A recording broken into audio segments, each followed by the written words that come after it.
Estoy Ya listo. puedes empezar, Doc. Ya te están oyendo. Bueno, muy buenas noches. Es para mí muy grato presentarles hoy a mi gran amigo Héctor Juan Rodríguez. Héctor Juan y yo nos conocemos hace muchos años. Él es hijo de un colega colombiano. Nos conocimos por ahí en la década del 90, comienzos del 90, cuando él hacía maestría en periodoncia en la Universidad de Houston con el doctor Cafés. El doctor Héctor Juan Rodríguez es odontólogo de la Universidad Pesa-Sabatier en Francia. Tiene una maestría en periodoncia en University of Texas Health Center en Houston.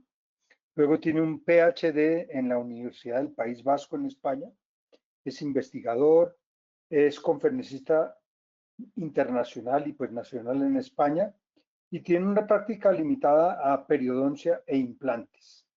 Entonces los dejo con el doctor Héctor Juan Rodríguez, mi gran amigo, a quien agradezco porque en España son como las 2 de la mañana ahora, y hablemos entonces sobre medicina periodontal.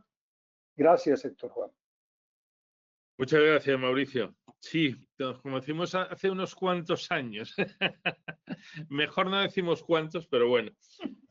Es un placer de todas maneras y fue porque me invitaste tú, porque si no ya a las 2 de la mañana no me suelo levantar a hacer ninguna charla, aunque últimamente debido a algún proyecto de investigación estoy haciendo videoconferencias muy de madrugadas cuando te toca hablar con gente de Vietnam o de Asia.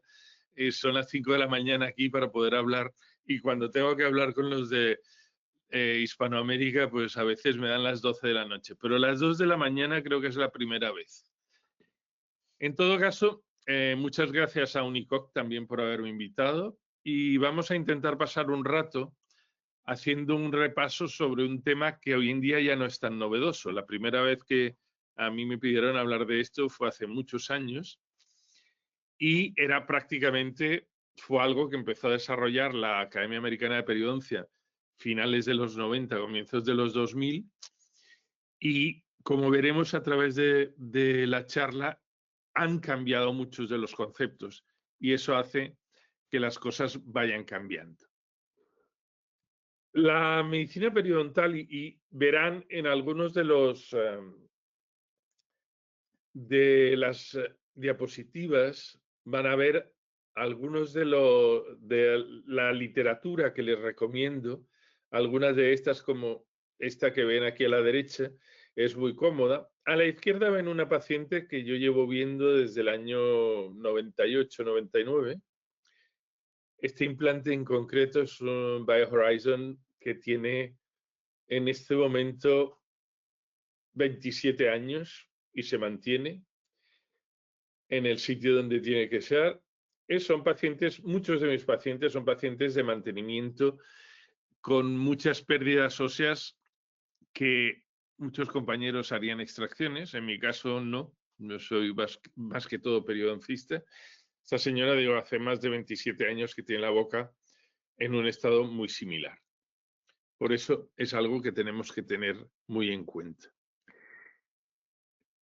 Todos sabemos y a todos nos enseñaron los que somos periodoncistas que a principios del siglo, voy a tener que hacer una cosa, perdónenme un segundo, porque aquí hay algo que no me dejaba, perdonen, no me dejaba ver la cámara completamente y entonces estaba yo viendo, tengo que volver a compartir, está mostrando la No, campaña. estamos viendo tu pantalla. Simplemente Vale. amplía la presentación y estamos. Un cartel en medio de la presentación me estaba distrayendo todo el tiempo y entonces no son horas para que me distraiga un cartel en medio de la presentación. Pero estamos viendo todo perfecto. Vale, gracias. Entonces, básicamente, en el siglo XX todos sabemos que tenemos una cantidad de bacterias en la boca y aunque solo conocemos una parte de ellas, no conocemos todas, pero sabemos unas cuantas que están relacionadas sobre todo con la enfermedad periodontal, aunque sigamos sin saber bien si están relacionadas con la enfermedad periodontal o son las causantes en algunas de ellas, pero no vamos a entrar en esto hoy. Esto generaba que había una infección focal que estaba causando problemas a nivel sistémico. Esto dejó de ser la teoría fundamental y hoy en día sabemos que es mucho más complicado. La interacción entre salud bucodental y salud sistémica es extremadamente compleja y está respaldada por una amplia investigación y prácticas basadas en la evidencia. Antes Mauricio mencionaba al doctor Cafese y yo no sé si cuando él estuvo en Ann Arbor les pasaba lo mismo a nosotros en el último año de máster, el último semestre cuando estabas acabando los casos, acabando la tesis, acabando toda la investigación, nos metía en un curso de inflamación todo el semestre y eran 8 horas de inflamación. Yo creo que todos lo odiábamos en ese momento porque decíamos, ¿para qué? Y él nos decía, y hoy en día a través de los años te das cuenta, que si no sabes de inflamación, no sabes de periodoncia, no sabes de odontología y tampoco sabes de medicina. De hecho, cuando hablas con compañeros médicos de otras especialidades, te das cuenta que la inflamación es la base de gran parte de las patologías que intentamos tratar. Y en esta charla de hoy nos daremos cuenta que la inflamación probablemente sea lo más importante y lo que ha generado esta relación que se conoce cada día más. Este es otro artículo que les recomiendo, es un artículo del 2021 de unos autores brasileños de la revista de la Sociedad Brasileña de Investigación, y ellos revisan todo lo que son etiología y patogénesis de enfermedades periodontales y las interacciones con el huésped. La medicina periodontal se entiende como un campo que describe infecciones e inflamación bucal que pueden afectar a la salud extraoral. Y por eso a través de los años han ido apareciendo muchas relaciones. De hecho, hoy en la última o penúltima diapositiva hablaremos del último, The New Kid on the Block, que es la neurología. Pero tenemos que ir teniendo en cuenta cómo han ido cambiando estas cosas. Porque una de las teorías y una de las cosas que se tiene en cuenta hoy en día es cómo un problema bucal puede reconocer como un factor que contribuye a enfermedades sistémicas. Pero lo mejor que tenemos que hacer es definir lo que es esto. Hay dos artículos relativamente recientes que son el de Batia y colaboradores o el de Carrascotea y colaboradores del año 21. Porque si hubiera utilizado artículos como veremos algunos de los años 90 o comienzos de los años 2000, probablemente muchas de las definiciones no tenían nada que ver. La medicina periodontal hoy en día se considera un campo de estudio especializado que mira las relaciones complejas entre enfermedad periodontal y salud sistémica. No es solo ver cómo la periodontitis puede afectar a la salud general, porque nos hemos dado cuenta que hay relaciones que van y vienen. Los mecanismos biológicos que conectan las enfermedades bucales y sistémicas es necesario que los conozcamos para ver cómo podemos enfocar la atención del paciente y también cómo podemos educar a médicos y enfermeras que deberían conocer esta naturaleza bidireccional de más de una de estas relaciones y estas enfermedades. El biofilm y la disbiosis son dos aspectos que tenemos que tener en cuenta porque básicamente las enfermedades periodontales tienen y se inician relacionadas con el biofilm que se acumula en la superficie de los dientes, y luego cuando aparece la disbiosis hay un papel fundamental en la patogénesis y la progresión de la enfermedad. La disbiosis nos permite destacar la importancia de un microbioma oral equilibrado para la salud periodontal. Y en esto tampoco entraré en muchas cosas, pero debemos mencionar al final, y lo mencionaré un poco por encima, lo que son los colutorios que utilizamos y recomendamos prácticamente todos los días. Y lo traigo a colación porque el exceso de colutorios en algunos casos puede generar otro tipo de relaciones con la salud general. Hay un par de artículos que ya han salido en la literatura médica en el cual hablan del exceso de colutorios aumentando la tensión arterial, etcétera, etcétera, porque aunque no queramos, vamos a modificar el microbioma oral. Como siempre, en el lado derecho, estos son artículos, la mayoría de ellos relativamente recientes. Uno de ellos es sobre relación de enfermedad periodontal y salud mental, una revisión narrativa que es del año 25. Los otros, lo de Stefano y colaboradores, es del 22. Son artículos recientes. Hay mucha literatura relacionada con enfermedades sistémicas. Y volvemos a lo de antes, lo que mencioné, la respuesta inflamatoria. La respuesta inflamatoria es fundamental en toda esta relación, en toda. Y yo puedo ir cambiando de enfermedad de las que voy a mencionar durante la charla, pero en todas ellas el enlace es la inflamación. Entonces, el biofilm bacteriano genera liberación de citoquinas proinflamatorias que hacen que aumente la periodontitis. La inflamación provoca destrucción de tejidos. La compresión de mecanismos provoca la inflamación crónica para que... La comprensión, perdón. Estaba yo pensando, se nota la hora, ¿no es verdad? La comprensión de estos mecanismos nos ayuda a ver cómo tratamos estas enfermedades con inflamación crónica. Pero no nos olvidemos de un pequeño detalle. En la boca, que es un territorio muy vascularizado, cuando hay inflamación se abren las venas y eso es parte del inicio de alguna de la relación de la enfermedad periodontal con algunas enfermedades sistémicas. Porque a partir de ese momento hay bacterias que, si no hubiera inflamación, no podrían penetrar en el torrente sanguíneo y cuando hay inflamación sí que pueden. A la derecha, por ejemplo, uno de los artículos que es muy interesante es este de Santos y colaboradores sobre el impacto de los lipopolisacáridos periodontales en problemas sistémicos. Está en Molecular Oral Microbiology del 2024, o sea que hay mucho, y insistiré, hay mucha literatura y cada día más. Es uno de esos aspectos que más se está investigando y no solo desde el punto de vista de los odontólogos, sino los médicos. Si nos ponemos a ver, hay cada día más artículos que vienen del lado de la medicina y veremos alguno de ellos a través de la charla. No debemos olvidar otros factores que son los genéticos y ambientales, y hay factores como el estrés o el tabaquismo que pueden ayudar a que aumente la enfermedad periodontal, pero también hacen que al existir la relación con enfermedades sistémicas sea mayor. Y tenemos que tener en cuenta todo esto para desarrollar estrategias preventivas. No nos olvidemos que las enfermedades periodontales, al igual que la caries, son de las enfermedades más presentes en el ser humano y probablemente de las más fáciles de prevenir, si fuera en robots, porque los seres humanos no son muy fáciles para ayudarlos a prevenir, porque no suelen hacernos caso. Se nos olvidan a todos las cosas, el cepillado, etcétera, etcétera, no va a ir.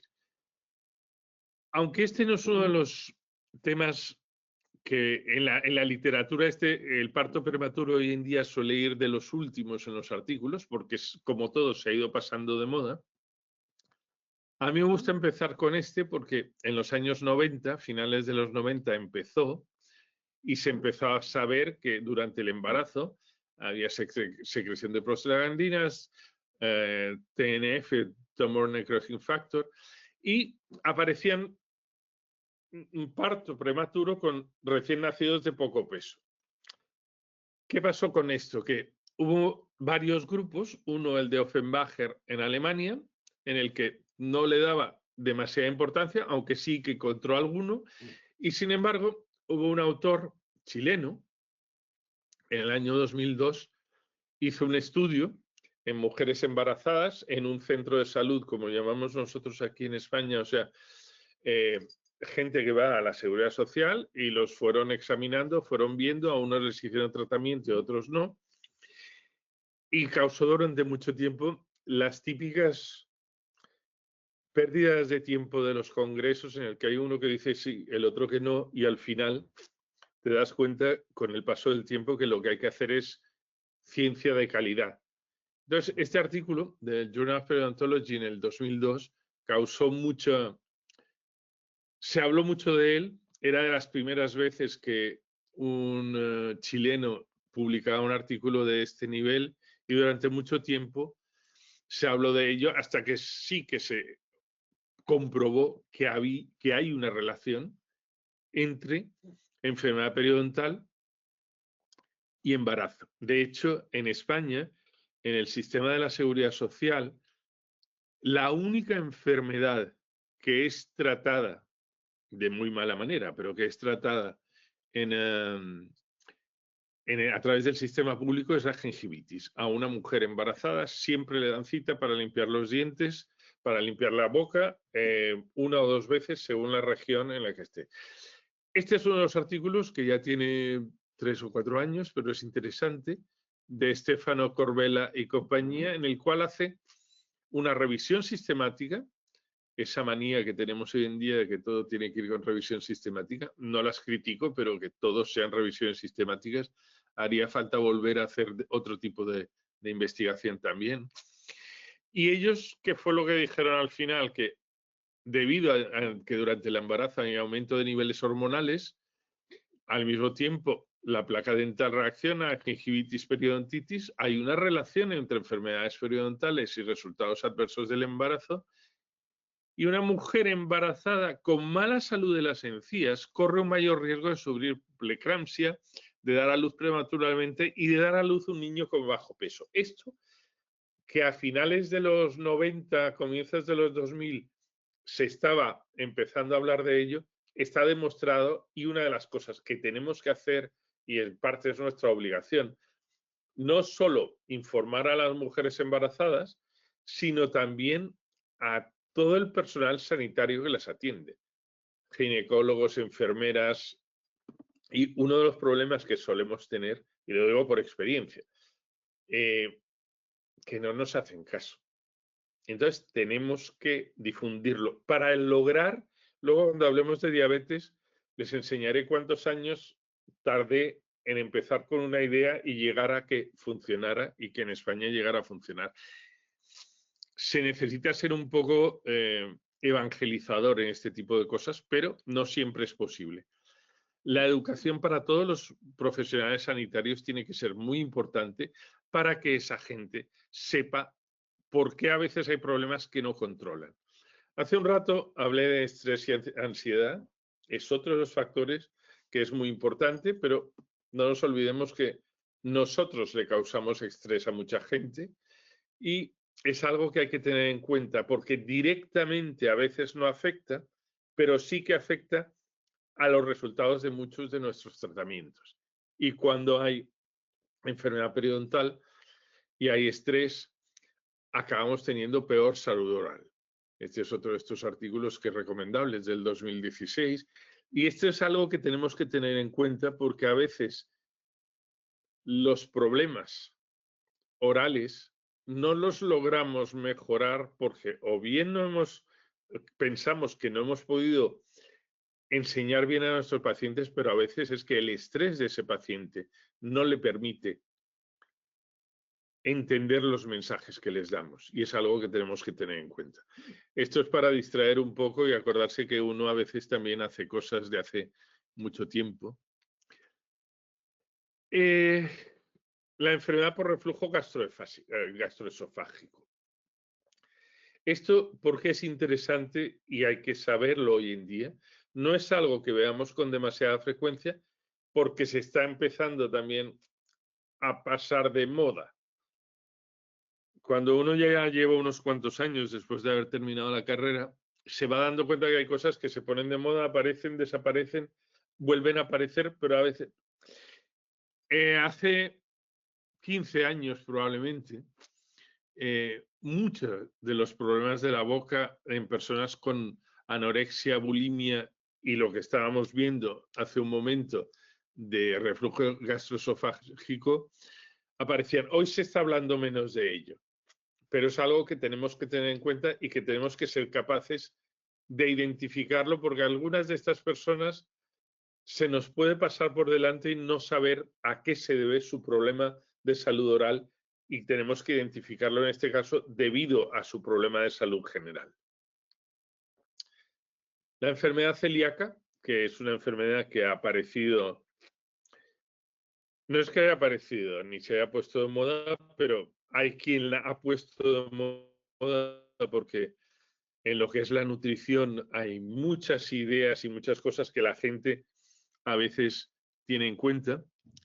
El gluten, la presencia de gluten, sí que ha hecho que haya una serie de patologías orales que hoy en día podemos identificar y que tenemos que tener en cuenta porque muchas de ellas las vemos en la boca. Las pueden ver aquí cuáles son las que aparecen y tenemos que identificar a esos niños, sobre todo desde pequeños, aquellos que tienen defectos del esmalte y aftas recurrentes son algo que nos tiene que dar una señal de alarma, porque son pacientes también que van a tener toda una serie de problemas, sobre todo con enfermedad periodontal, al ser también una enfermedad autoinmune, inflamatoria crónica. Y eso hace que la relación entre las dos enfermedades sea bastante importante. En estos casos, lo que tenemos que hacer es tener un protocolo con ellos que sea, ellos ya deben saber que tienen que tener una alimentación sin gluten, visitar al odontólogo y hacer una higiene dental y hacer un protocolo que sea bastante, probablemente como si tuvieran siempre enfermedad periodontal, aunque no la tengan.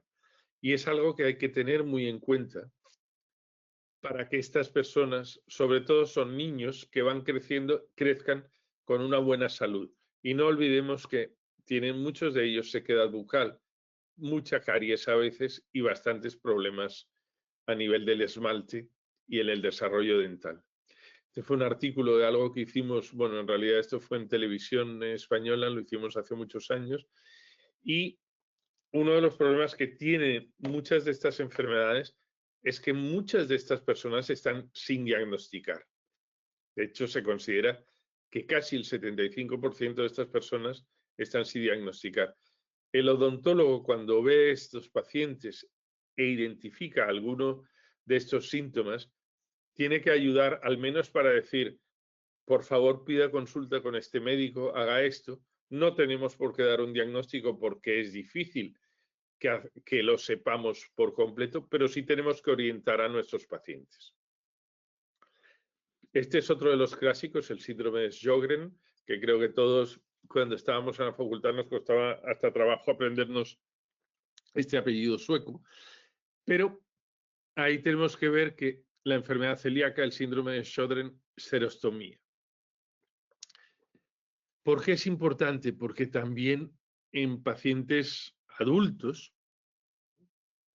mayores, perdón, no adultos, con muchos medicamentos, acaban teniendo problemas de xerostomía. Y es algo que tenemos que tener muy en cuenta a la hora de hacer el seguimiento de muchos de estos pacientes y prevenir muchas enfermedades de la boca en los pacientes, sobre todo muy mayores, con listas de medicamentos enormes. Tenemos que recordar que son enfermedades autoinmunes y todas las enfermedades autoinmunes cuando se manifiestan en la cavidad oral son difíciles de tratar. Este es un muy buen artículo del año 2013 de revisión sobre cómo tratar las cosas. Hoy en día vemos a veces pacientes de muchos años con múltiples patologías polimedicados. Cuando uno empieza a ver todos los medicamentos que se toma o no se toma esa persona, hay que tenerlos muy en cuenta. Y cuando hablamos de personas mayores, sobre todo mujeres, siempre vuelve a salir la osteoporosis. No olvidemos que también hay hombres que pueden tener osteoporosis. O sea, no es una enfermedad que, aunque afecte mayoritariamente a las mujeres, siempre hay hombres que pueden tener osteoporosis.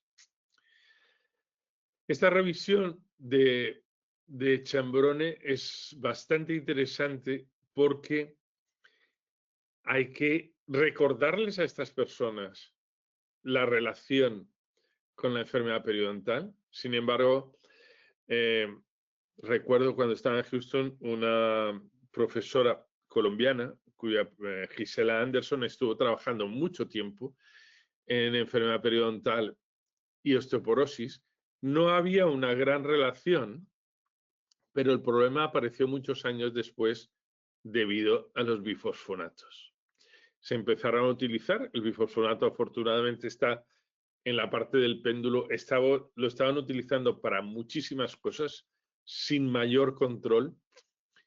A los pacientes les decían poco más o menos que era calcio y empezó a causar problemas muy serios a nivel mandibular, sobre todo cuando había que hacer extracciones y antes de colocar implantes. Por eso hoy en día es muy importante saber si esa persona sigue teniendo o no teniendo bifosfonatos. Estas son 3 revisiones que para mí son importantes, se consiguen las 3 en internet. Una son la recomendación en la prevención y manejo de la osteonecrosis, que es de la Sociedad Española de Epidemiología y Salud Pública Bucal. El otro de la CON, Sociedad Española de Odontología y Estomatología para pacientes con necesidades especiales, y la del Consejo de Dentistas. Los 3 son muy fáciles de encontrar en Google. ¿Qué ventaja tiene? No se lo tiene uno que saber, pero sí saber e identificar siempre cuando llega una paciente, sobre todo mujeres de determinada edad, si están tomando bifosfonatos antes de hacer ningún tipo de tratamiento, sobre todo quirúrgico. La artritis reumatoide, ya como vemos vamos pasando de una enfermedad a otra. La artritis reumatoide es uno de estos casos en el que yo en concreto me siento bastante orgulloso de este artículo, porque Gerián González Febles es un periodoncista, estudió en Madrid con Mariano, es de la isla de Tenerife y esta fue su tesis doctoral. Se la trabajó prácticamente él solo, con un departamento de reumatología, y lograron demostrar, fueron de los primeros en demostrar que había una asociación entre periodontitis y los anticuerpos anticitrulinados. Son nombres muy bonitos. Estos son de estos artículos que te los lees y te quieres ir a dormir después. Ellos lograron hacer un estudio cross-seccional, un trabajo en el que demostraron esto. ¿Qué fue lo importante de este trabajo? Estamos viendo, esto es del año 2020, publicado en Arthritis Research and Therapy. Al poco tiempo, después de que ellos demostraran que la interacción entre periodontitis y artritis reumatoide existía, ellos empezaron a mostrar que había que confirmar si el tratamiento de las enfermedades periodontales podía tener un impacto positivo en el control de la artritis reumatoide, pero ese mismo año, basado en algún otro artículo como este o este, la Sociedad Española de Reumatología añadió la periodontitis como uno de los principales factores ambientales que influyen en la artritis reumatoide. Ese mismo año, la Academia Americana de Reumatología hizo lo mismo. Es de las pocas veces en que ha ido tan deprisa el paso de la investigación clínica, demostrar que había una relación con anticuerpos presentes debido a la enfermedad periodontal, a que los reumatólogos empezaran a decir: tenemos que mirar la boca de nuestros pacientes. Y eso se lo digo porque como yo ya tengo algún año que otro, cuando yo estudiaba odontología, la mitad de los médicos pensaban que los dientes era algo casi que de quitar y poner. De hecho, si ustedes se fijan en la boca de muchos médicos en el mundo, no son las bocas más sanas que puedan encontrar. Hoy en día se están dando cuenta de que esto hay que tenerlo en cuenta. La psoriasis, y quería que lo enseñara porque básicamente este es lo que hay en la izquierda, es lo que ha sacado publicado Falcao y Bullón en el Periodontology 2000 en el año 2021 en una revisión de enfermedades, la relación de periodontitis y enfermedades sistémicas. La psoriasis está presente en muchas personas, es una enfermedad autoinmune que sobre todo se manifiesta en la piel y en las articulaciones, una prevalencia entre el 1 y el 3%, pero la enfermedad periodontal, al igual que el tabaco, el alcohol, el estrés y la inmunosupresión, son factores que la lanzan. Aquí a la derecha quiero enseñarles un caso No es que me dedique yo ahora a tratar la psoriasis, pero son casos que tienen que ver con algo en lo que estoy dirigiendo la investigación. Este es un producto que está ya la primera fase en el mercado en Europa y en Colombia, que yo sepa, ya está a nivel del INVIMA para ser aprobado. Aquí ven un caso y al cabo de 7 días, después de aplicar el producto, esta misma zona se transforma en esto. ¿Por qué es importante? Porque el paciente deja de sufrir. Y eso es muy importante. Nosotros una de las cosas que tenemos que hacer en nuestra vida como profesionales sanitarios es que la gente viva mejor. Entonces, la psoriasis, nosotros tenemos que saber, por un lado, que la enfermedad periodontal puede hacer que se inicie un problema, sobre todo cuando son enfermedades que suben y bajan, no están siempre presentes, pero también que hoy en día ya empieza a haber tratamientos muy modernos que les ayudan a mejorar esa condición en el día a día. La insuficiencia renal crónica es algo también que durante mucho tiempo había una relación, no lo sabíamos bien, pero sí que se ha demostrado que hay relación cuando hay enfermedad periodontal. No nos olvidemos que los riñones tenemos 2, pero por ahí pasa todo.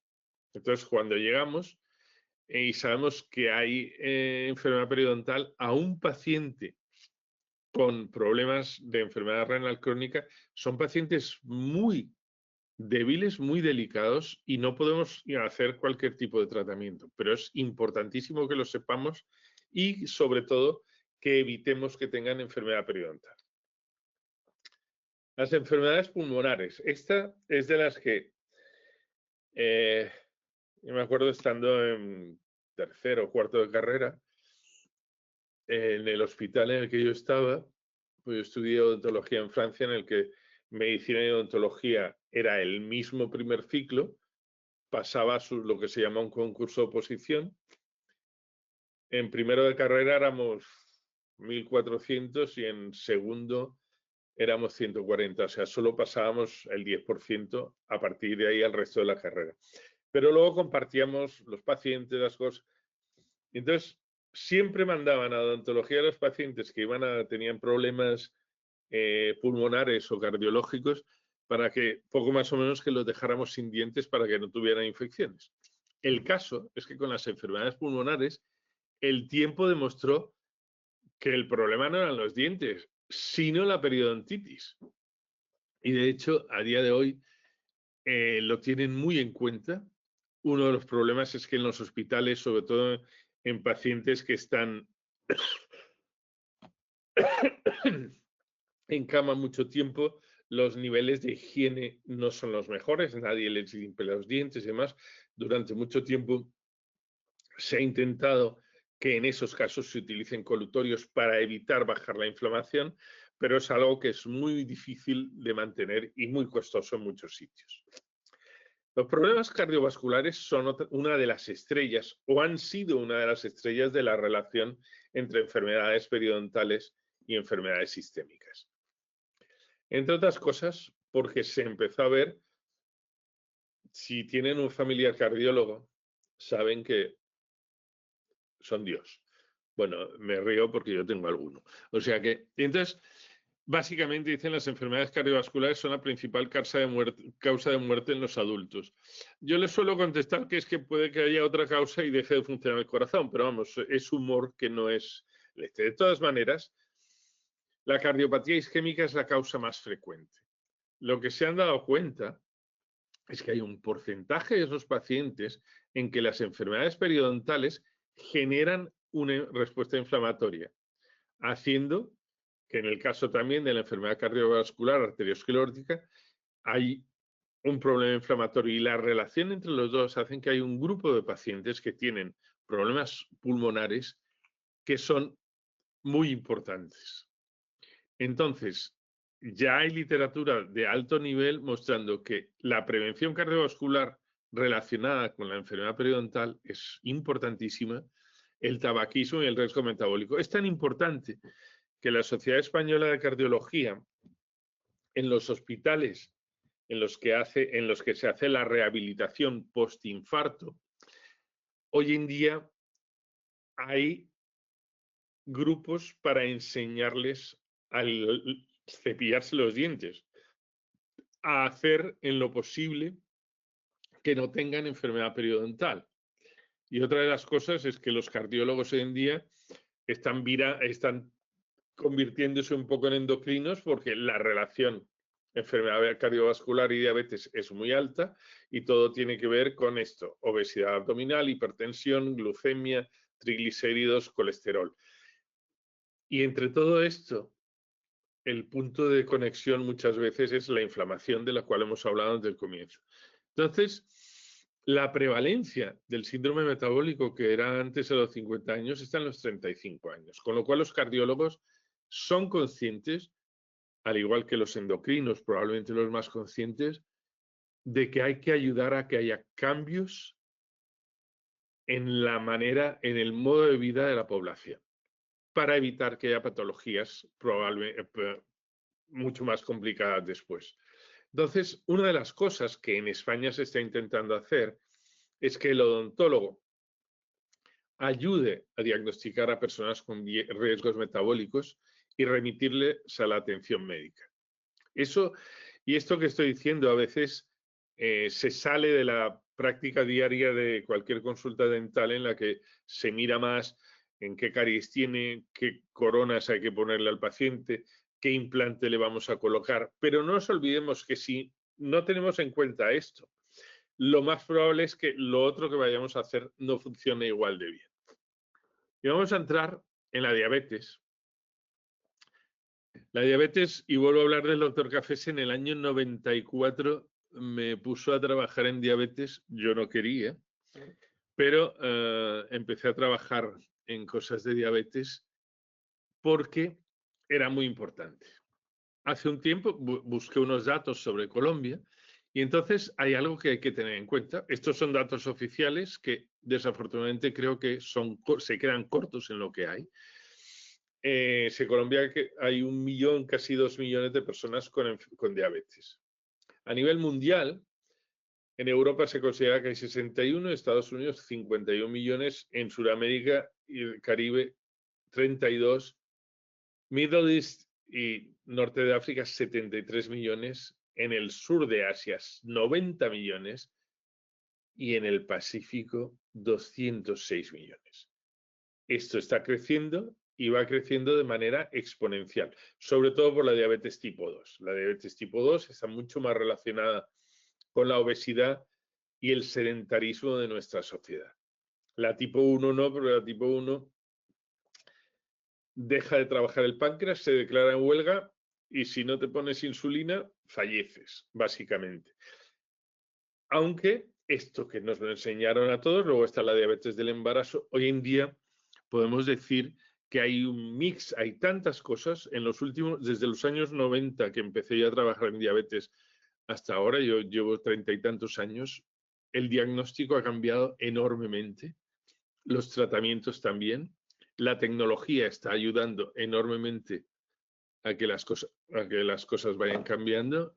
Se puso en huelga se me había olvidado que tenía música aquí. Para que se despierten o para que me despierte yo. Entonces, esto ya lo vimos. Y esto fue una de las primeras cosas. Bueno, en el año 94 yo fui member del Advisory Committee en un hospital de Houston. ¿Qué importancia tenía esta? Que era de las primeras veces estaba empezando a hacer equipos multidisciplinarios. Necesitaban un odontólogo y el doctor Cafese dijo que me tocaba a mí. Eso que generó que al cabo de unos años hice un primer libro. Este libro, de hecho, hace unos años, bueno, ya bastantes, se distribuyó en Colombia gratuitamente, pero ya hace tiempo. Debería un día de estos actualizarlo. El problema es que no siempre da tiempo a estar al día de todo.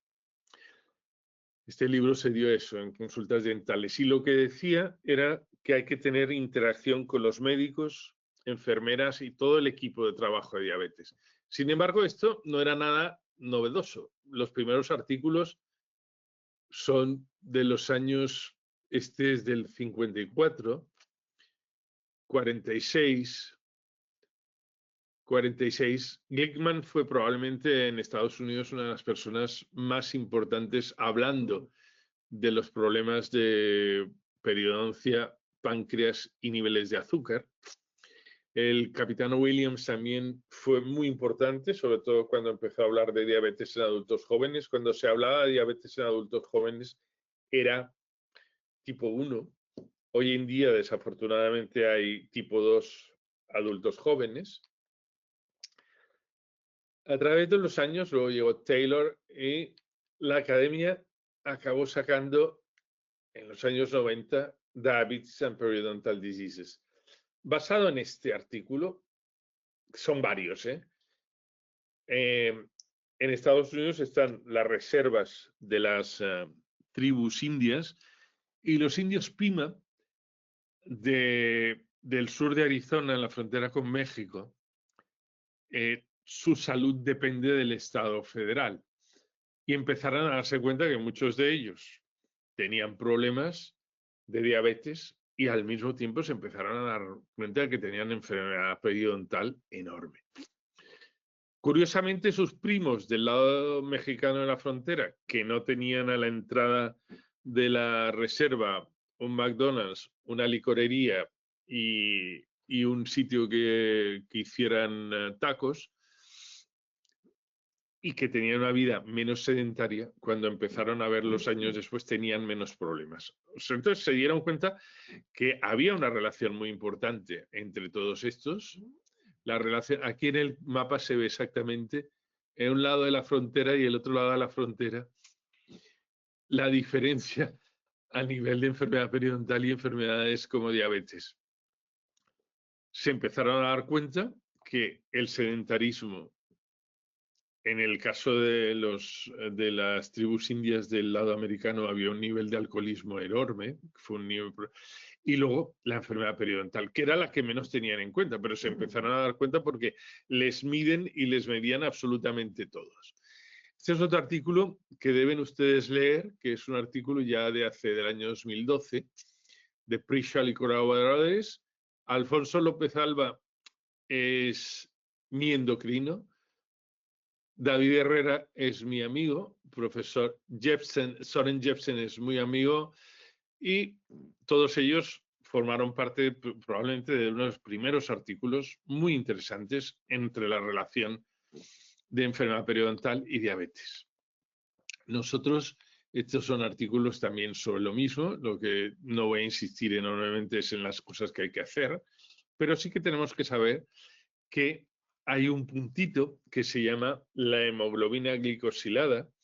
Si yo estuviera ahora mismo en Bogotá, dejaría de hablar y le preguntaría a una buena parte del público cuál es el nivel de hemoglobina glicosilada en el cual se debe dejar de hacer algún tratamiento y controlar primero la hemoglobina glicosilada. Pero al mismo tiempo es como se dice la pescadilla que se muerde la cola. La pescadilla es un pescado que lo presentan en las pescaderías con la cola en la boca del pescado. Porque a veces, para lograr bajar la enfermedad periodontal, si está con la glicosilada muy alta, tienes que hacer dos cosas porque se potencian lo uno con lo otro. O sea que es algo que tenemos que tener muy en cuenta.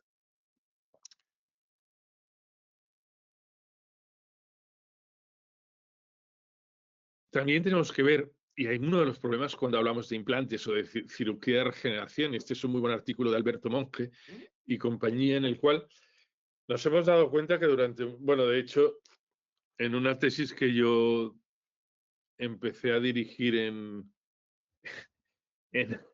Sevilla, me reí porque se habían puesto a hablar de diabetes y no habían tenido en cuenta tipo 1, tipo 2. Y eso ha pasado durante mucho tiempo en gran parte de la literatura de diabetes con enfermedades de la boca. Con lo cual, hoy en día hay que diferenciar muy bien, como dicen este grupo chino, qué tipo de diabético es, o persona con diabetes si se quiere ser más políticamente correcto. Pero bueno, da igual, yo soy diabético, o sea que a mí me da lo mismo que me digan persona con diabetes o diabético. Entonces, tenemos que tener en cuenta muy bien cuál es la condición de salud general de ese paciente antes de colocarle los implantes. Pero durante mucho tiempo no se tuvo en cuenta y durante mucho tiempo probablemente tuvimos gran cantidad de fracasos en implantes con enfermedad, con diabetes no diagnosticada. Porque ese también es otro de los problemas. La diabetes, sobre todo la tipo 2, no se suele diagnosticar correctamente desde el comienzo. Este artículo de Bansal es algo que, aunque sea del año 2012, hay que tener en cuenta, porque ella es probablemente una de las que más trabajaba en ese momento con la diabetes, y ella, una de las cosas que ha ido mostrando es que en la consulta dental es uno de los sitios donde más se puede hacer por las personas con diabetes. En España es muy curioso, pero esta es la cantidad de dinero que se gasta al año en diabetes. Cerca de 18.000 millones de euros, que prefiero no saber cuántos son en pesos colombianos, pero es muchísimo dinero. Y entonces una de las cosas que tenemos que hacer es saber ayudar a controlarlo, porque al final acabamos pensando, como piensa este grupo británico, ¿la enfermedad periodontal es un problema de salud público? Sí, pero es que si además lo combinas con diabetes, acaba siendo un problema de salud público muchísimo mayor. Este es un estudio que iré muy rápidamente sobre los gastos que hay en la gente con diabetes. Pero los primeros que miraron bien sobre los gastos fue la compañía de seguros Cigna, en el cual demostró que tratando la enfermedad periodontal de las personas con diabetes se lograba ahorrar cerca de un 30% en los problemas de diabetes de esas personas. Con lo cual es algo muy, muy impactante. Y al mismo tiempo, 3 de cada 4 personas sufren problemas con las encías. Y es algo que hay que tener en cuenta, muy, muy en cuenta. Este es un estudio que se hace en España todos los años y se han visto cómo ha ido cambiando. Esta parte voy a ir mucho más deprisa porque son cosas que sabemos o deberíamos saber sobre cuál es la salud, cuál es la gingivitis, cuál es la periodontitis, pero tenemos que tener en cuenta que en las personas con diabetes los ojos, los nervios, el corazón, los riñones y los pies son algo que los afecta. Y eso lo tenemos que tener en cuenta a la hora de programar cualquier cirugía periodontal, cualquier cirugía de implantes, no porque les vayamos a hacer daño en los ojos ni lo tal, sino que cualquier cirugía que hagamos o una extracción no deja de ser una agresión que hace que el organismo de la persona con diabetes reaccione. Entonces puede tener problemas debido a algo que hicimos nosotros. Este es uno de los artículos que durante mucho tiempo con David hemos estado publicando y nos gustaba ir buscando títulos llamativos y entonces la diabetes y la enfermedad periodontal son una pareja poco aconsejable y en la cual hay que tener en cuenta que son las dos, sobre todo la tipo 2, son fáciles de prevenir. Y nuestra función desde el punto de vista de odontólogo relacionado con la salud pública es que tenemos que prevenir. Las enfermedades periodontales, volvemos a lo mismo, esto voy a ir muy deprisa, porque es el tratamiento que creo que todos no sabemos más o menos cómo se hace. Lo que sí tenemos que saber es que a los pacientes con diabetes hay que informarle la relación bidireccional, ya que son dos de las patologías crónicas no transmisibles más relevantes de la sociedad en la que vivimos. Una persona con diabetes tiene hasta 3 veces más riesgo de sufrir periodontitis y de que ésta progrese más rápidamente. O sea que cuando hacemos nuestros diagnósticos de enfermedad periodontal, si esto no lo tenemos en cuenta, nos podemos equivocar completamente en cómo abordamos el tratamiento, probablemente el tratamiento quirúrgico de estas personas. Hay que tenerlo muy en cuenta. Al mismo tiempo, una persona con diabetes que tiene enfermedad periodontal va a tener un control glucémico más difícil y un mayor riesgo de complicación con enfermedades renales y cardiovasculares. ¿Por qué es más difícil? Porque la enfermedad periodontal es una infección que genera inflamación y una persona con diabetes tiene una infección. El problema es que en la boca no la ve, pero esa misma persona tuviera una enfermedad, una infección en el brazo, estaría yendo a urgencias al hospital. Pero la enfermedad periodontal no duele normalmente y eso hace que el control glucémico sea mucho más difícil. Con lo cual siempre se aconseja que haya un examen bucodental completo y periodontal. La salud bucal de las personas con diabetes, ya sea tipo 1 o tipo 2, hay que hacerla anualmente y sobre todo si son fumadores. El hecho de que tengan diabetes no quiere decir que no los debamos tratar. Lo que sí tenemos que saber es cómo es el control de su glucosa. Y el control de su glucosa no es solo que vengan y te digan, tenemos que evidentemente educarlos, hay que tener cuidados específicos para niños y para adolescentes. Lo de los niños, vuelvo a esto porque es otro artículo de Bantialala que es muy interesante. Fue la primera que demostró que en un grupo de escolares de Nueva York con diabetes empezaban a tener síntomas desde niños de enfermedad periodontal. Por eso tenemos que ayudar a que esta gente viva con una salud oral sana que les va a ayudar a tener un cuerpo sano. Esa es una relación que es bastante importante. Otros problemas que hay en personas con diabetes son boca seca, caries de raíz, candidiasis, necrosis, retraso de la cicatrización de las heridas. Esto es muy importante y hablaré posteriormente en algo que hay que hacer.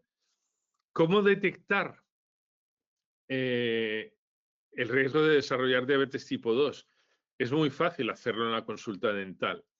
Se hace con el FINRISC, que es edad, índice de masa corporal, perímetro de cintura, actividad física, consumo de verduras y frutas, consumo de medicamentos. Es un cuestionario. De hecho, en España ya forma parte en los centros de salud. Se empezó con un grupo pequeño, lo empezamos cuando creamos en SEPA el grupo de trabajo de enfermedad periodontal y logramos que en un estudio que se hace de manera bianual sobre salud en España se incluyera esto. No crean que no es fácil, porque les dije hace un rato que les iba a explicar. En el año 2000 participé en una primera reunión sobre esto. Esto se empezó a hacer en el año 2017. O sea, hubo casi 17 años para lograr iniciar una cosa y que se hiciera otra. Eso es algo que tenemos que tener muy en cuenta, pero es de mucha ayuda. Lo puedes tener en tu propia consulta y hacerlo a las personas. ¿En qué les ayudas? Primero, tú sabes bien qué riesgo tiene esa persona de diabetes, con lo cual para tus tratamientos dentales vas a estar más tranquilo y les puedes asesorar para que vayan a ver a un endocrino o a un médico general para valorar concretamente si tienen o no tienen. Funciona con número de puntos en el test y si tiene más de 15 puntos ya deberías prácticamente hacerle un control de diabetes con una máquina. Yo tengo en la consulta una máquina y lo mido, sobre todo cuando tengo pacientes que sabemos que tienen enfermedad periodontal. Este es uno de los primeros artículos que salió relacionado con lo que acabo de describir. Lo hizo el grupo de Mariano en la Complu. Y entonces el protocolo tiene que ver. Esto, por cierto, es muy importante hoy en día porque los sensores nos han cambiado del siglo XIII a que el paciente sabe hoy en día en su teléfono móvil cuál es su hemoglobina glicosilada. A ningún paciente en la consulta dental deberíamos atenderlo, salvo que haya urgencia de dolor o lo que sea, si este número de 5,9, perdón, porque se volvió a cerrar, si este número de 5,9 es superior a 7,5. Por cierto, ese 5,9 es mío, con lo cual nadie me puede decir que yo no me cuido. De hecho, los endocrinos cuando hablamos, cuando nos vemos cada 4 meses, acabamos hablando de otras cosas en lugar de mí. Entonces, aquí podemos ir viendo las recomendaciones para el paciente. Este son un artículo que los hicimos, son artículos de consenso, se pueden bajar de internet. Es muy importante a la persona con diabetes atenderla por la mañana, consultas cortas, pausas durante el tratamiento, etcétera, etcétera. Pero sobre todo, y para mí es más importante, conocer cómo se trata esa persona su diabetes, con lo cual podremos tener mucho más personalizado nuestro protocolo de tratamiento. En estos casos, la cobertura antibiótica siempre hay que considerarla, saber bien qué cobertura le vamos a dar y en algunos casos, en pacientes que no controlan ellos muy bien su diabetes, tenemos que hablar con sus médicos. Forma parte esto también de lo que tenemos que ayudar es educar en hábitos de vida saludables, porque eso nos ayuda tanto en la diabetes como en la enfermedad periodontal. En la consulta siempre debería haber alguna fuente de glucosa rápida. Glucosa rápida puede ser una Coca-Cola con azúcar, un zumo de naranja. Sí, sí, porque me acuerdo una vez que tuve una bajada, pedí una Coca-Cola y me trajeron una cero. Con lo cual, bueno, podría haber sido bastante peor, aunque uno siempre lleva azúcar y cosas de estas en los bolsillos, pero vamos, a veces hace falta. Pero es bueno tenerlo. Es muy importante que la gente, tanto el odontólogo como el paciente, conozca la relación entre las dos enfermedades. Y esto tiene que ver, esta foto de atrás es la primera presentación que se hizo en un congreso médico sobre enfermedad periodontal. Además era un congreso en el que solo te daban 10 minutos para hablar de un tema. Había 3.000 personas en la sala y a mí me tocó detrás de dos profesores reconocidos mundialmente en temas de diabetes. Creo que estaba más nervioso que hoy, pero al terminar, los dos vinieron a decirme que ellos no le daban la importancia y que se iban a tener que fijar más en eso en sus pacientes, lo cual a mí me dio mucho orgullo. Estos son artículos que pueden ustedes bajar. Uno es Efectos de la enfermedad periodontal sobre la diabetes. Se publicó en 2 revistas al mismo tiempo, pero en internet con mirar esto, porque no voy a hablar. El otro es el workshop ibérico y en los efectos de la diabetes sobre la enfermedad periodontal. Se vieron así, fue un grupo de trabajo que estuvimos más de un año haciendo y trabajando. Hay un informe de la Sociedad Española de Periodoncia que también se puede descargar gratuitamente. ¿Qué hacemos con esto? Y es una parte que es importante. Todos estos pacientes que hemos visto, de los que hemos hablado, en la consulta les solemos dar colutorios. Llevamos 70 años sabiendo que la clorhexidina es probablemente el antibacteriano más eficaz, pero con una serie de complicaciones debido a coloraciones, alergias, etcétera, etcétera. Este mundo, y esta es una parte que quiero también que les quede de esta charla, nuestro mundo va a cambiar como debería ser y está cambiando porque la tecnología cambia. Entonces, hay colutorios, este fue uno en el que participamos, de hecho, parte de la investigación se hizo en Colombia, en Barranquilla. El profesor Acosta participó, inmunólogo de muy alto nivel.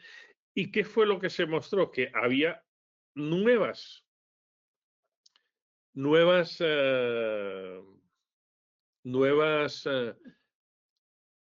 moléculas que van a generar nuevos colutorios y que van a hacer que aparezcan muchas cosas. De hecho, de los países asiáticos vienen muchos productos basados en té y demás. O sea, que es algo que nos va a cambiar. ¿Y por qué lo traigo aquí? Porque todos los pacientes de los que hemos hablado necesitan en un momento dado o en otro este tipo de enjuagues. Y ahora voy a hablar de otra cosa, que vamos a volver a la psoriasis. Pero lo de la psoriasis viene con algo en lo que estamos trabajando. De hecho, antes a Mauricio le estaba hablando de un artículo que ya tenemos, estamos terminándolo. Eso quiere decir que a lo mejor el año que viene sale publicado, porque los tiempos de publicaciones de alto nivel no son los mismos que cuando le cuentas algo al del periódico de la esquina. Hoy en día estamos trabajando en productos que provienen de células madre, en concreto de las células DPPSC, que es una célula que sale de las muelas del juicio. Durante muchos años, estoy hablando de hace 15 años, se hablaba de la posibilidad de injertar estas células. Afortunadamente se encontraron otro tipo de soluciones, porque si tú injertas algo que proviene de otra persona, tienes que inmunosuprimir al paciente y entonces para determinadas cosas de la boca, pues tampoco vale la pena. Entonces, se han desarrollado materiales bioactivos, hay más de 40 grupos en el mundo desarrollando diferentes tipos de materiales bioactivos. ¿Qué es lo que hacen estos materiales? En concreto, en cirugías y más en personas con diabetes, pero en cualquier paciente, acelerar la cicatrización, regenerar y hacer que todo lo que es cicatrización vaya mucho más deprisa. Cualquiera que haya hecho una simple extracción, cualquier odontólogo sabe que la cicatrización es muy complicada. Con estos productos lo que estamos haciendo es lograr que se regenere lo que antes se cicatrizaba en 15 días, lo cicatrizamos en 3 o 4. Eso que nos genera, imaginemos una persona con diabetes que tiene una agresión, que es la extracción, que va a hacer que su nivel de azúcar aumente. Al utilizar este tipo de productos va a ser mucho más rápida su cicatrización y va a tener menos riesgo de infección, con lo cual su nivel de azúcar se va a mantener en mejores resultados. Este es uno de los líquidos con el cual estamos trabajando. Y las fotos de psoriasis que enseñé antes, que desaparecía en 15 días, es este producto, pero aplicado en un spray. Por ejemplo, esto es una extracción. A esta paciente no se le dieron, esta es una zona en la que la cantidad de encía no era suficiente para hacer ningún tipo de implante inmediato. Utilizó este producto y este producto se utilizó a nivel del hueso y en 6 días estaba prácticamente cerrado. Eso hace que, este es uno de los artículos con esta técnica que le recomiendo leer, que está en el Journal of Functional Biomaterials. ¿Qué logramos? Que haya ido mucho más deprisa. Este es uno de los artículos que se va a publicar en unos meses, uno de los casos que se va a publicar en unos meses, porque se ha logrado avanzar mucho más deprisa, tanto a nivel de cierre de herida como de regeneración ósea.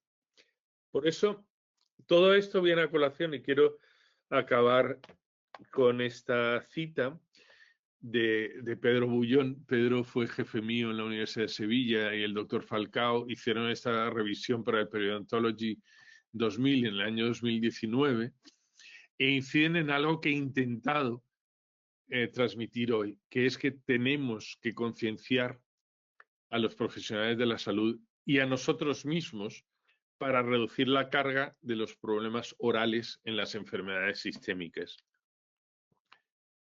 Y les dije que no me iba a ir sin lo último. La última cosa que está saliendo sobre enfermedades sistémicas y la salud oral tienen que ver con la periodontitis en Parkinson o todo otro tipo de enfermedades. Pero es que esto salió en una revista que es el Nature Parkinson Journal. O sea, estamos hablando de revistas en las cuales los dentistas, los odontólogos, no solíamos publicar. Y los problemas dentales no aparecían. Y no estoy hablando de hace más de 15 años. Hoy en día están siendo algo, esto es de un grupo coreano, están siendo algo que se está teniendo muy en cuenta. O sea que la próxima vez que hablen con un neurólogo les preguntan si saben de esto. Muchos de ellos no lo van a saber. Con lo cual ustedes pueden decirle, yo sé más que tú de neurología. Bueno, es broma, pero hay que tenerlo en cuenta. Lo que sí es muy importante es que informemos a nuestros pacientes sobre la relación de su salud con su boca para que puedan tener una muchísima mejor calidad de vida. Y con esto les quiero dar las gracias para que a ver si tenemos un poquitito de tiempo para discutir o hacer alguna pregunta si quisieran. ¿De acuerdo?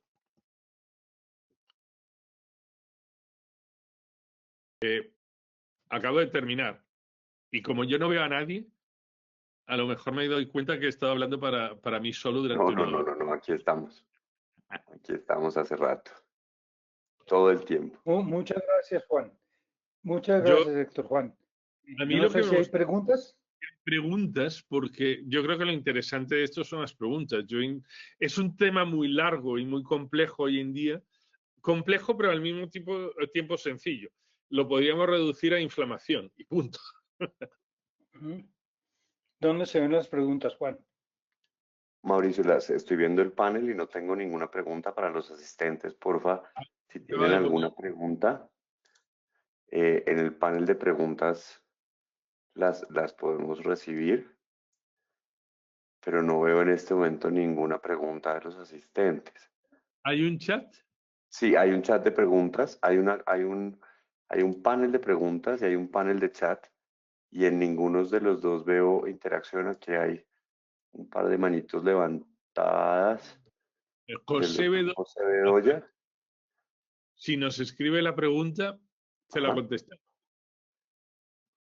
Lo cual quiere decir, doctor Juan, que estuvo todo muy bien explicado. Muchas gracias. Bueno, no sería, no estaría tan seguro, pero bueno, creo que es importante transmitir la importancia que tienen estos temas, porque a todos cuando estamos en la facultad esto nos suena algo muy lejano, y luego cuando ya llevamos unos cuantos años trabajando con pacientes nos empezamos a dar cuenta que algunos problemas probablemente los tenemos debido a que no tuvimos en cuenta esto.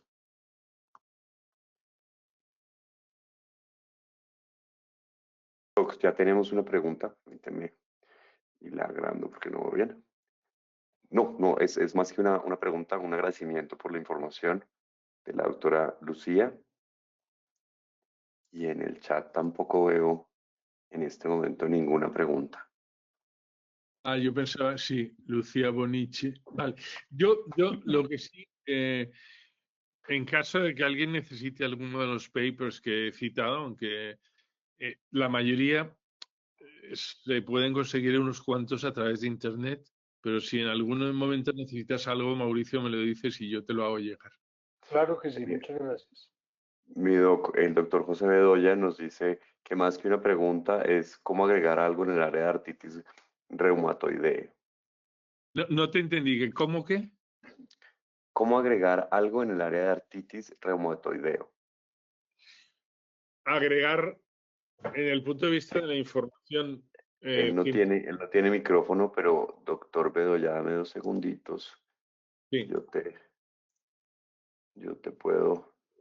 Ese es uno de los aspectos que más está creciendo en la investigación, pero el mecanismo es bastante sencillo porque es una potenciación a nivel de las citoquinas y citrulínicas. Es que son unos nombres tan divertidos que... Y sí que han demostrado que hay una relación fuerte entre personas con enfermedad periodontal y Buenas tardes. personas. Buenas Ya tardes. es que no me dejaba activar el micrófono. Es que más que una Adelante. pregunta es agregar, como digamos, en el énfasis que hiciste en la artritis reumatoidea. Pues Sí. yo en este caso pues sufro artritis reumatoidea y es muy eventual. Estos casos de inflamación en las encías, más que todo también asociado como a estados febriles. Entonces, para que digamos aquellos colegas también que puedan eh, atender a aquellos pacientes que sufren de eso, pues que tengan, digamos, como algo más enfocado a la salud y a la higiene. Y Sí, pues que es que, estén controlados. perdona que te interrumpí. ¿Me oyes? Sí, señor. No, Es que era yo como agregar algo a que sí es, digamos, como lo viste muy general, pero en sí, este caso es súper importante porque ya que pues yo sufro eso, sí está muy presente constantemente esa inflamación, entonces hay que hacer énfasis en el aseo, en que está controlado con medicamentos. y, y sobre todo como odontólogo saberlo, informarte del paciente, porque a veces no todos los pacientes lo dicen. Y eso es una Exactamente. parte muy importante. Y sobre todo en caso de enfermedad periodontal, si el paciente la tiene, hay que ser muy exigente en nuestro tratamiento y en su desempeño para ayudarnos a que... Porque lo que sí que tenemos claro es que la enfermedad periodontal, si el paciente no colabora, no vamos a ningún buen puerto. Y en estos casos, pero lo importante también es que hasta hace muchos años se desconocía esta relación tan clara. Es que fue tan clara que en menos de un año y medio las academias de reumatología empezaron a decir que había que tener en cuenta la enfermedad periodontal cuanto antes lo desechaban. Entonces es fundamental saber eso. El problema de un tema tan largo es que yo este tema he llegado a darlo en 8 horas y hoy en 1 hora y pico, sobre todo a esta hora, para mí son las 3:17 de la madrugada, era un poco difícil. Pero el concepto principal, y gracias por el aporte, es que tenemos que conocer a nuestro paciente y tenemos que tener suficiente información sobre su salud general para que también nuestros tratamientos funcionen bien. Porque si no, no vamos a tener buenos resultados.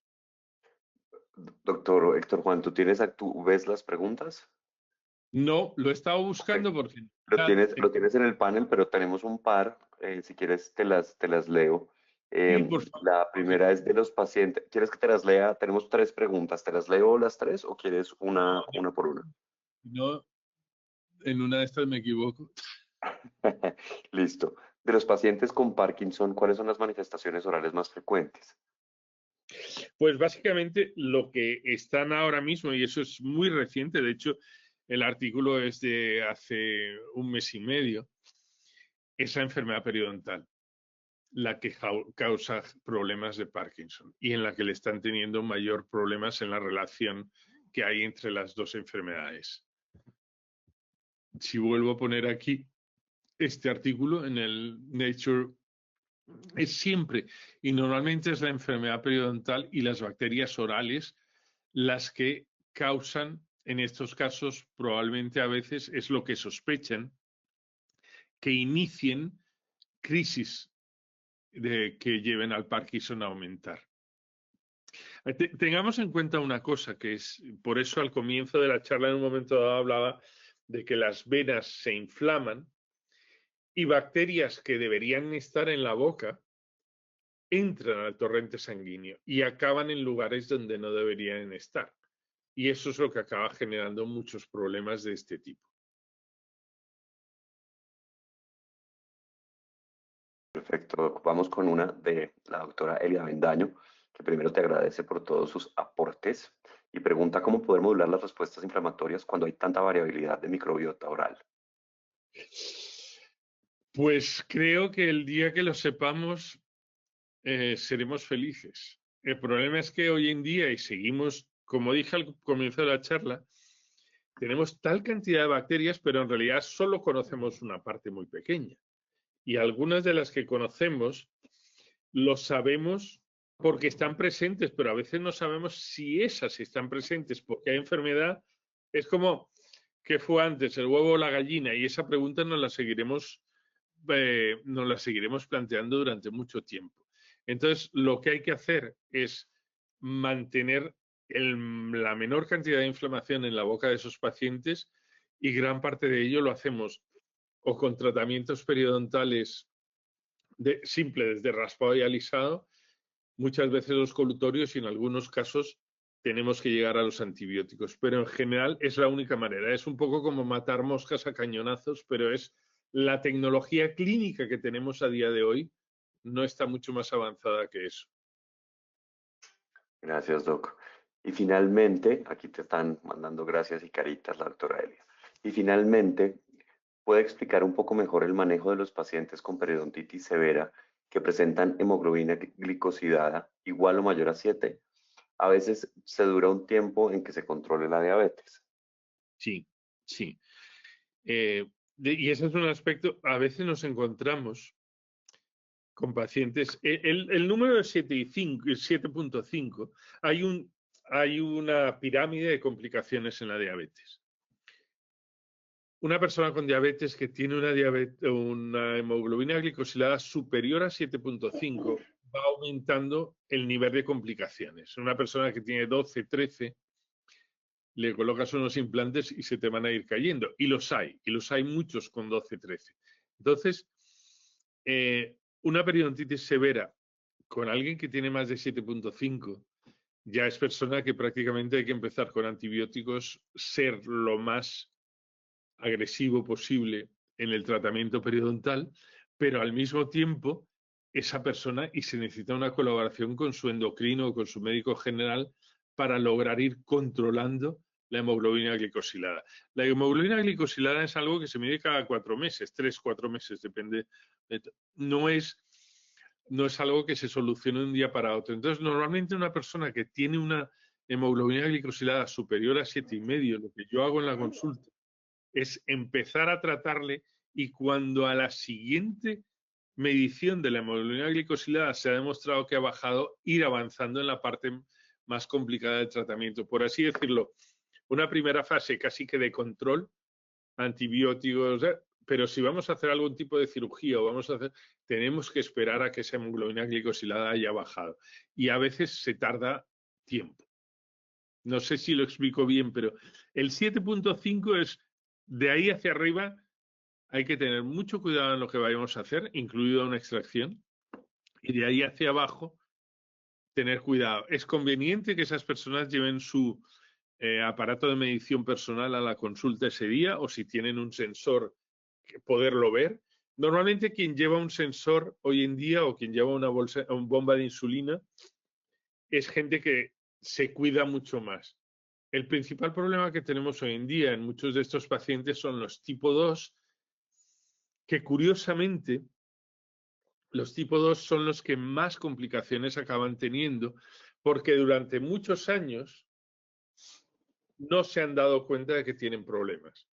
Entonces, hay varios estudios, entre otros unos hechos en Egipto hace muchos años por oftalmólogos, viendo que los problemas de retina aparecían más de 10 años después de que la persona empezaron a darse cuenta que tenían problemas de pérdida de visión, pero se dieron cuenta que tenían diabetes hacía más de 10 años. Estos solo son los tipo 2, los tipo 1 habrían fallecido. Pero por eso es muy importante que nosotros a nivel de la consulta tengamos la precaución de saber cuáles son los niveles de la analítica de esos pacientes para tomar decisiones que nos ayuden y les ayuden. Y digo que nos ayuden porque si le sacamos una muela a alguien que está en 14 de glicosilada, que eso pasa, podemos acabar con el paciente en el hospital y no vale la pena. Ahora, si hay que hacerle una extracción porque tiene un problema de dolor, hay que tener en cuenta que ese paciente hay que tenerlo, entrar en contacto con su médico para saber e incluso atenderlo en medio hospitalario en algunos casos. Muchas gracias, doctor Mauricio. Yo no veo más preguntas ni comentarios en el chat. Bueno, doctor Fulvio, muchas gracias. A ti, Esperamos Mauricio. que puedas descansar ahora. No, que yo ahora llegues me a voy tu consulta a ver si fresco. biblioteca abierta o algo así. ¿Te vas de tapas ahora? Y sobre todo a las 3 de la mañana, sí. De marcha, sí. Bueno, muchísimas gracias, Héctor. No, Te gracias. seguiremos invitando y molestando. No, para nada. Ha sido un placer. Bueno, ¿De acuerdo? gracias. Chao, chao. Suerte. Gracias. Feliz noche. Igualmente. Hasta luego a todos. Muchas gracias a todos por la participación y prontamente los estaremos invitando a otros webinars. Gracias.